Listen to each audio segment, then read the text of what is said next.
Hey, Mr. Jim? Mr. Jim, Hey, there's a telegram messenger for you over there, near the house. there is? Excuse me, mister. I'm Jim Milton. Heard you had a telegram for me?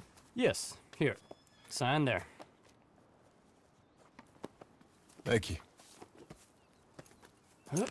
Jim, stop. If you're the JM I know, stop. It's Sadie Adler. I've got something to discuss.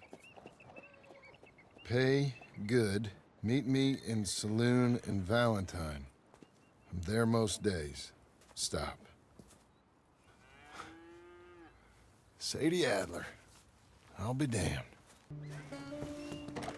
Abigail.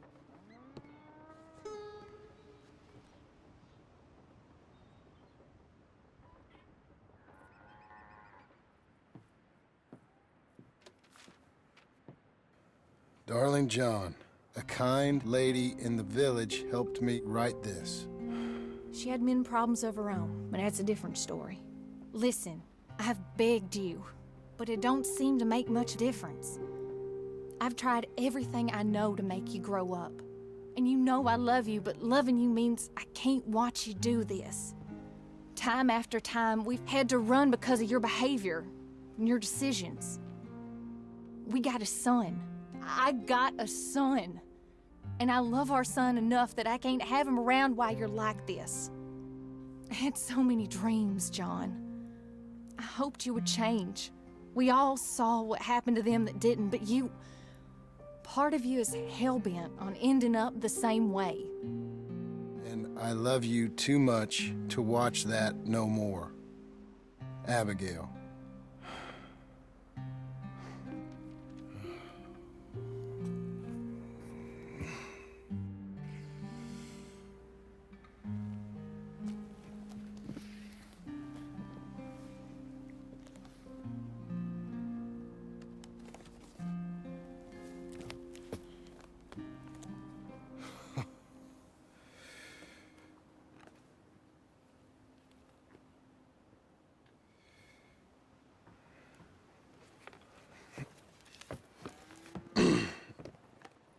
Where's the wife, Milton?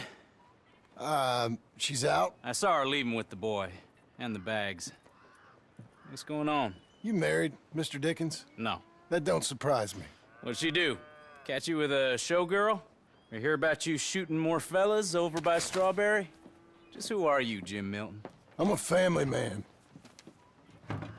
I can handle a gun, sure. Them men shot at me. Just interested, that's all. Ain't nothing interesting, unless you find gossip about a man's marriage worthy of your time. Guess not. There's work to be done, unless you're running off too. I ain't going nowhere. I'm here to work. Gotta save money, get her what she wants. What does she want? She wants a place of her own.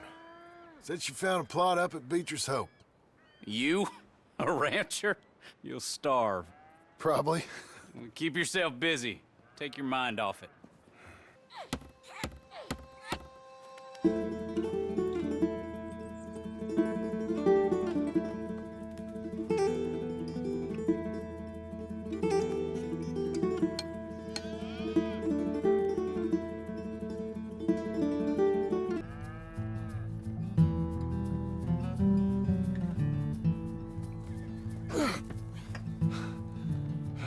That's her full.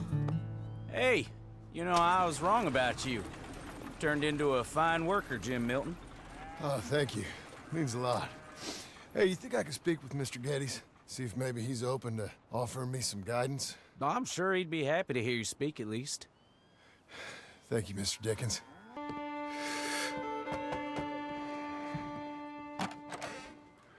Hey, son.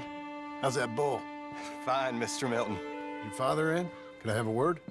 Sure, I'll just get him. Pa! I'm right here. What's the problem, Milton? Sorry for the disturbance, sir. Oh, no problem. My wife, she just began her morning discourse on the subject of my faults. Experience I think every man can relate to. In some ways, my wife also has issues with some of the decisions I've made. Real issues. Do you believe a man can change, sir? Where is this heading? Guess I don't know. I've tried to be a good hand. I've worked hard to secure your property. And for that, we are grateful. And you've paid me well besides. The thing is, I suppose, I need to get a place of my own, so I can prove to my wife that I've changed. I understand. But I ain't got much money. I ain't asking to borrow none. But maybe you could go to the bank and put in a good word so they could give me a loan? A loan, huh? So I can buy that place, Beecher's Hope? Yes, I know it. Yes, of course, sure. It'd be my pleasure. But take my advice, Milton. Take your money and go buy passage on a boat. Go to Brazil and forget all about family. I'm just joking, son. Just make sure you deal with Ansel Atherton at the bank. He's a distant cousin. Here's my name. Tell him to ask me direct himself. You'll get what you need. Thank you, sir. Yeah, I was young and dumb once, too. You'll get her back.